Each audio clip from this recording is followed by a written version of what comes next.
ചൂടിയോ വനമാല ചാർത്തിയോ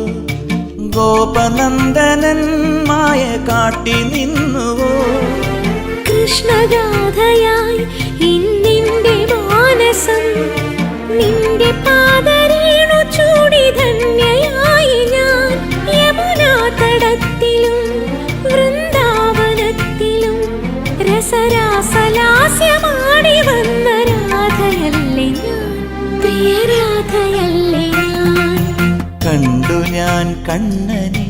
കായാമ്പൂവർണ്ണനെ ഗുരുവായൂരമ്പല നടയിൽ